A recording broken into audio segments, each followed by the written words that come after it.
मोहतरम नाजरीन, सलाम अलैकुम। हमारे आज के प्रोग्राम में हम उस इमाम की विलादत का जश्न मनाने जा रहे हैं जिन्होंने बचपन की उम्र में बुजुर्गों को दर्स दिया।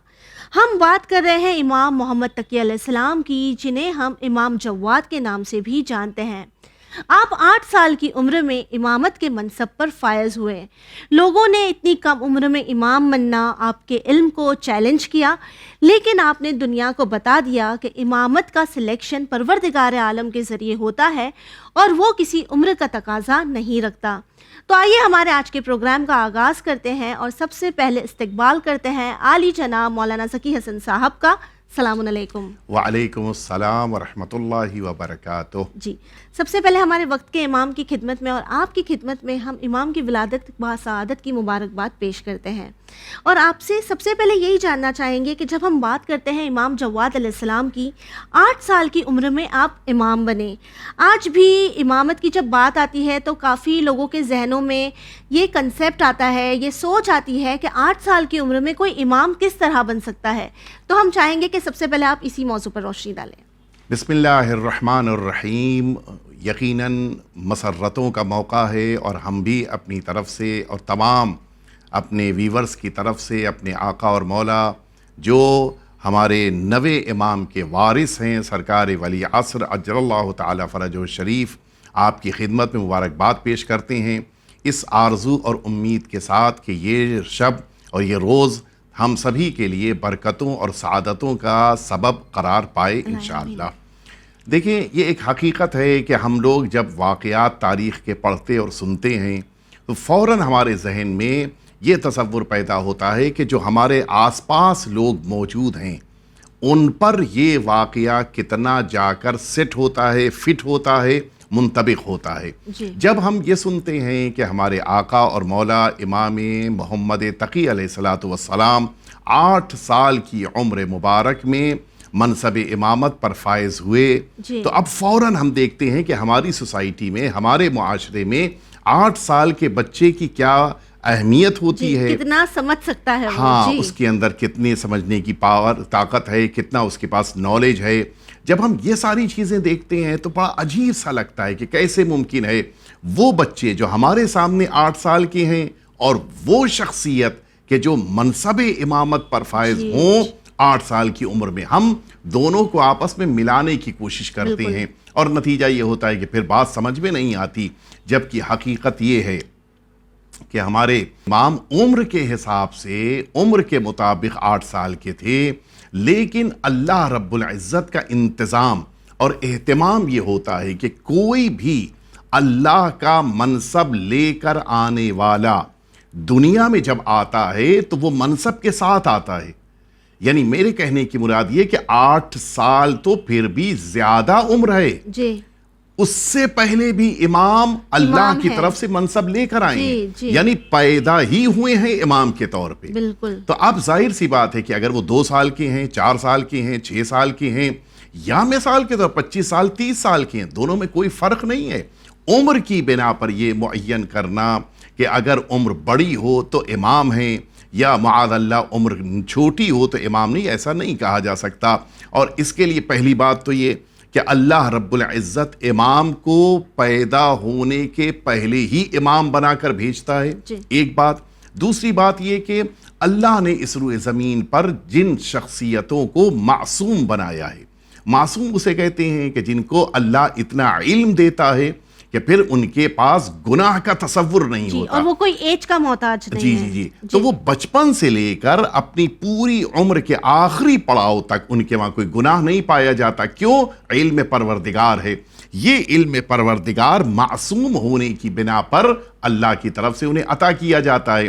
तो अगर कोई बचपन में ही मनसब इमामत का ऐलान हो रहा हो जिनके बारे में, इसके माना यह है कि वो इमाम होने के साथ साथ मासूम भी हैं, यानी उनको अल्लाह ने इस रुए ज़मीन पर मासूम बनाया। 2 बात। तीसरी बात, कुरान मजीद ने हमारे 8वें इमाम से भी छोटी उम्र वालों के लिए अल्लाह का मनसब रखने का ऐलान किया है। जनाब ईसा जिस मौके पर अपनी माँ के पास मौजूद हैं, आगोश में हैं और अभी अभी विलादत हुई है, जस्ट अभी दुनिया में तशरीफ लाए हैं, وہ یہ جملہ فرما رہے ہیں انی عبداللہ آتانی الکتاب وجعلنی نبیّا، مجھ کو اللہ نے اپنا بندہ بنایا، اللہ نے اپنا نبی بنایا، مجھ کو صاحب کتاب نبی بنایا۔ ان ساری باتوں کا اعلان 8 سال میں نہیں بلکہ ابھی ابھی دنیا میں آنے کے گھنٹے 2 گھنٹے کے بعد ہی کر رہے ہیں، جو اس بات کا اعلان ہے کہ جو اللہ کا منصب ہے وہ بچپنے ہی میں عطا کر دیا جاتا ہے۔ تو یہ تیسری دلیل ہے ہمارے امام کے اس کم سنی میں منصب امامت پر فائز ہونے سے متعلق کہ آپ کے پاس جو منصب ہے وہ انسانوں کا دیا ہوا نہیں ہے، پروردگار عالم اللہ کا دیا ہوا ہے۔ ایبسلیوٹلی مولانا صاحب، جب ہم بات کرتے ہیں امام جواد علیہ السلام کی، تو ہم اگر آپ کی لائف ہسٹری پر نظر ڈالیں تو ہم یہ دیکھتے ہیں کہ آپ نے اپنے علم سے بڑے بڑے حکمرانوں کو اور اسکالرس کو جواب دیا ہے اور اپنی بات منوائی ہے۔ تو کیا یہ اس بات کو ثابت کر دیتا ہے کہ کوئی ایج فیکٹر ضروری نہیں ہے؟ جب آپ کے پاس صحیح نالج ہے تو آپ اس کا استعمال کر کے حق پر رہ کر لوگوں کو حیران کر سکتے ہیں۔ جی، یہ ایک بہت ہی عجیب بات تھی اس زمانے کے لیے کہ امام، ظاہر ہے امام کا اس عمر میں منصب امامت پر فائز ہونا یہ تو بہت بڑی بات تھی، لیکن اس کے ساتھ ساتھ لوگ یہ سمجھتے تھے کہ ٹھیک ہے عمر کے ساتھ ان کو امامت کا منصب مل گیا، لیکن ان کے پاس نالج معاذ اللہ اتنی نہیں ہے جتنی نالج یا جتنا علم ہونا چاہیے، لہٰذا لوگ آتے تھے امام کو آزمانے کے لیے، امام کا امتحان لینے کے لیے، اور اس طرح سے امام مطمئن کر کے جواب دے کر بھیجتے تھے کہ پھر وہ یہ کہتے ہوئے جاتے تھے کہ واقعاً آپ کے پاس اللہ کا دیا ہوا علم ہے۔ اس سے ایک بات سمجھ میں آتی ہے، اللہ کے نمائندوں کا کبھی امتحان نہیں لینا چاہیے۔ اگر واقعاً وہ اللہ کا نمائندہ ہے تو پھر اس کے پاس اتنی نالج ہے کہ جس کا مقابلہ دنیا والے نہیں کر سکتے۔ میں آپ کی خدمت میں عرض کروں کہ جس موقع کے اوپر آپ جانتے ہیں کہ ماموم نے ہمارے 9ویں امام کے والد کو شہید کیا، یعنی 8ویں امام کو، اور اسی ماموم نے اعلان کیا کہ میں اپنی بیٹی کی شادی کرنے چاہ رہا ہوں 9ویں امام سے۔ 9ویں امام تو میں کہہ رہا ہوں، اس نے تو امام کا نام لیا کہ میں ان کے ساتھ کرنا چاہ رہا ہوں۔ ایسے موقع پر جب اس نے یہ اعلان کیا تو سارے خاندان والوں نے اعتراض کیا کہ کیوں کر رہے ہو؟ انہی کے درمیان اب جب ظاہر ہے کہ جواب دینا تھا تو اس ماموم نے کہا کہ ان کے پاس نالج ہے، ان کے پاس علم ہے۔ ان سب نے کہا کہ ہم آزمائیں گے۔ ان لوگوں نے یحییٰ بن اقسم نام کا ایک ایسا قاضی تھا اس زمانے کا کہ جسے اس بات کے لیے تیار کیا کہ تم 9ویں امام کا، کہ جو اس وقت ابھی 15 اور 13 کے درمیان عمر تھی، آپ کی بڑی کم سنی تھی، یعنی عمر آپ کی ابھی 15 سال کے بالکل قریب ہے، اور آپ کا امتحان لو۔ یحییٰ بن اقسم وہ ہے کہ جو بوڑھا ہو چکا تھا، جو اس میدان کا گویا کہنا چاہیے ماہر تھا، وہ آیا، آنے کے بعد کہتا ہے، وہ پوری بزم سجائی گئی اور اس میں آ کر ہمارے امام تشریف فرمائے، امام محمد تقی علیہ السلام، اور پھر اس موقع کے اوپر اسی یحییٰ بن اقسم نے آگے بڑھ کر سوال پوچھا۔ سوال یہ پوچھا کہ آپ بتائیے کہ اگر کسی شخص نے احرام کی حالت میں شکار کر لیا ہو تو پھر اس کے لیے کیا حکم ہے، اسے کیا کرنا ہے، کون سا کفارہ دینا ہے؟ امام نے اس موقع کے اوپر اب جب اس سے کراس کوشچن شروع کیا، یہ بتاؤ کہ یہ احرام کون سا تھا، حج کا احرام تھا یا عمرے کا احرام تھا؟ یہ بتاؤ کہ شکار جو اس نے کیا پرندے کا کیا ہے یا جانور کا کیا؟ اتنی باریکی سے سوال کیے۔ یہ بتاؤ کہ بڑا جانور تھا یا چھوٹا جانور تھا؟ یہ بتاؤ کہ دن کا موقع تھا یا رات کا موقع تھا؟ یہ بتاؤ کہ اس نے جس موقع کے اوپر یہ کام کیا وہ جانتا تھا کہ کام کرنا نہیں ہے، یعنی شکار کرنا، یا وہ نہیں جانتا تھا؟ یہ بتاؤ کہ وہ غلام تھا یا آزاد تھا؟ یہ بتاؤ کہ اس کی عمر کم تھی یا زیادہ تھی، یعنی کم سن تھا یا بڑی عمر کا تھا؟ یہ بتاؤ کہ اس کے پاس یہ ساری باتیں جو تم بتا رہے ہو کہ تو اس نے شکار کر لیا ہے، وہ متوجہ تھا یا متوجہ نہیں تھا؟ اس طرح سے جس موقع پر امام نے اس سے تقریباً 10-12 باتیں پوچھیں، وہ تو سر پٹا گیا۔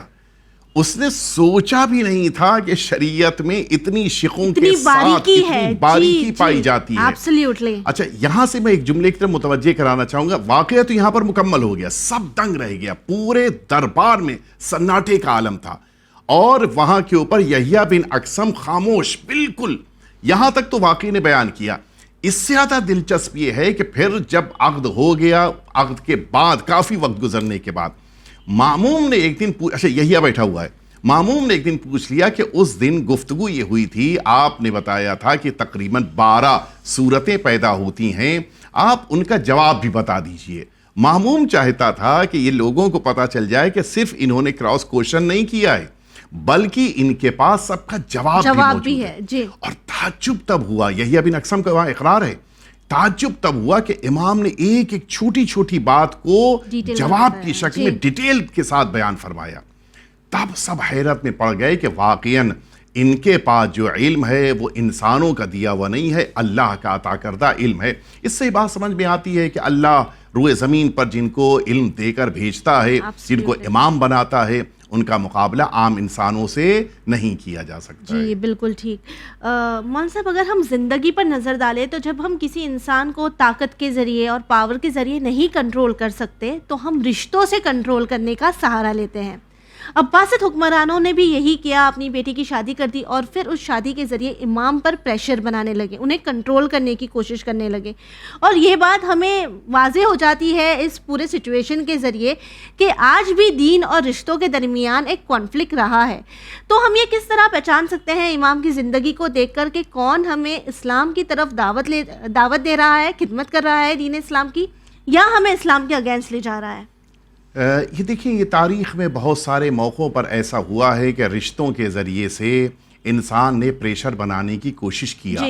खुद रिसालत माब की हयात तैयबा में भी ऐसे वाक़यात हैं और बकिया इम्मा अतार की ज़िंदगियों में भी रिश्तेदारों ने रिश्ता पहले जोड़ा और उसके बाद फिर ये कोशिश की कि इस रिश्ते को इस तरह से बरकरार किया जाए कि फिर इलाही मनसब हमारी तरफ शिफ्ट हो जाए, मुंतकिल हो जाए। लेकिन अल्लाह के भी इंतज़ामात होते हैं और उन्हीं इंतज़ामात में से एक इंतज़ाम ये हुआ कि हमारे नवे इमाम अगरचे हाकिम के दामाद हैं, लेकिन नवे इमाम के वहाँ जो औलाद पैदा हुई है वो हाकिम की बेटी के बतन से नहीं, बल्कि हाकिम की बेटी के अलावा जो ज़ौजा हैं उनके वहाँ विलादत हुई। क्यों? सिर्फ यही वजह है, अल्लाह रब्बुल इज़्ज़त की मंशा यही है कि वो अफराद जो इस तरह से रिश्तेदारी के ज़रिए से चाहते हैं कि ख़ानदान नबूवत के ऊपर प्रेशर कायम करें, उसको परवरदिगार आलम ने कामयाब नहीं होने दिया। जहाँ तक दौर हाजिर की बात है, देखिए आज के ज़माने में भी कभी कभी ये मौका आता है कि इंसान के सामने मुश्किल आ जाती है, मजहब की रियायत करे या रिश्तेदारी की सुने जी। ये ऐसे मौके पर इस्लाम का वाज़ेह हुक्म है, वो जो अल्लाह रब्बुल इज़्ज़त ने फरमाया कि ला ताअतल मखलूक फी मासियतिल खालिक, वो ऐसे ही मौके सामने आता है कि अल्लाह की मासियत करते हुए किसी बंदे की इताअत नहीं हो सकती, लाख प्रेशर बनाया जाए। लेकिन मैं एक इसकी वाज़ेह सी मिसाल दूं, देखिए एक रिश्ते की बिना पर, रिश्ता वो क्या था, कबीला एक होने की बिना पर मैदान करबला में सरकार सैयदुश्शुहदा के मुकाबिल आने वाला यही शिम्र था कि जो जनाब अबुल फजल अब्बास के लिए, कि जो सबसे बहादुर मैदान करबला में थे और दुश्मन जानता था कि अगर जनाब अब्बास मैदान में आ जाएंगे तो उनका मुकाबला नहीं हो सकता, लिहाजा उनको इमाम हुसैन के लश्कर से निकालने का एक ही रास्ता था। वो रास्ता क्या था? अमन नामे और अमान नामे के जरिए से उनको वहां से बाहर निकाल लिया जाए।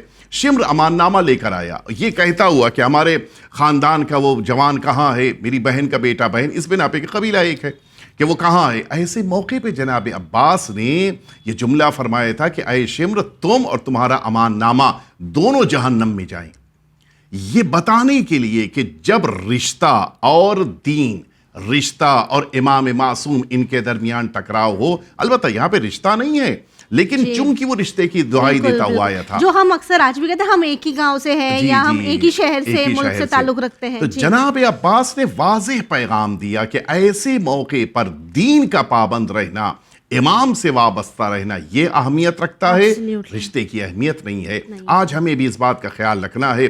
कभी कभी बहुत से लोग आएंगे, हमें उनके खुलूस को, उनकी नीयतों को, उनके इरादों को समझना है। कहीं ऐसा तो नहीं कि हमें वो दीन से दूर करने के लिए आ रहे हों। एब्सोल्युटली। आखिर में मौलाना साहब आपसे यही जानना चाहेंगे हम कि अगर हम इमाम जव्वाद अलैहिस्सलाम की ज़िंदगी से कोई दर्स लेना चाहे तो हम क्या सीखते हैं जो आज के दौर में हमारे लिए मशाल राह बन सकता है? सबसे बड़ी चीज़ तो यही है कि देखें, इमाम ने अपनी हयात तैयबा में मुश्किलात बर्दाश्त की, सख्तियाँ उठाईं, लेकिन इसके बावजूद امام نے دین کا پیغام لوگوں تک پہنچایا. Absolutely. یعنی یہ سب سے بڑا پیغام ہے کہ مشکلات میں گر جانے کے باوجود ہمیں اپنے دین کا دامن نہیں چھوڑنا ہے. سختیاں، پریشانیاں، مصیبتیں، صعوبتیں یہ سب آئیں گی، لیکن ان کا آنا اسی بنا پر ہے تاکہ ہمیں آزمایا جائے. دوسری بات، ہمیں سب سے زیادہ جس بات کا خیال کرنا ہے وہ اس بات کا خیال کرنا ہے کہ ہم کام کرتے وقت یہ سوچیں اور محسوس کریں کہ کیا واقعاً خدا ہمارے ساتھ ہے. راضی ہے. اگر خدا راضی ہے، خدا ہمارے ساتھ ہے، تو دنیا کی بڑی سے بڑی مصیبت بھی ہمارے قدم نہیں ہلا سکتی. لیکن اگر واقعاً ہمارا کام خدا کے لیے نہیں ہے، خدا راضی نہیں ہے، تو کبھی کبھی چھوٹی سی آنے والی مشکل بھی ہمیں دین کے دامن سے نکال باہر کرتی ہے. لہٰذا ہمیں یہ ضرور محسوس کرنا ہے کہ ہمارے کاموں میں کتنا خلوص پایا جاتا ہے. ہم اپنے کاموں کو اپنے پروردگار کے لیے بجا لا رہے ہوں، یہ ہماری زندگی کا اہم ترین اصول مقصد ہونا چاہیے. جی مولانا صاحب، آپ کا بہت بہت شکریہ. اللہ رب العزت آپ کو بھی مزید توفیق دے، اور انشاءاللہ ہمارے نوے امام کی حیات طیبہ کی وجود کی کرنیں ہم سب کی زندگیوں میں شامل حال ہوں، اور انشاءاللہ مولا کی ولادت باسعادت کے موقع کے پر ساری برکتیں تمام انسان پسند افراد کے دلوں میں پروردگار قرار دے. الہی آمین. ویورز، آپ سے آخر میں بس یہی کہنا چاہیں گے کہ امام جواد علیہ السلام کی زندگی ہمیں یہ سکھاتی ہے کہ جب دین پر پریشر ڈالا جائے یا دین سے ہمیں دور کیا جائے تو ہمیں حق کو چھپانا نہیں چاہیے. چاہے پھر یہ پریشر طاقت کے ذریعے ہو یا رشتے کے ذریعے، ہمیں دین کے دفاع کے لیے ہمیشہ ہی کھڑے ہونا ہے. اسی امید کے ساتھ ہمیں دیجیے اجازت، پر بنے رہیے چینل ون کے ساتھ. پیغام انسانیت. شکریہ.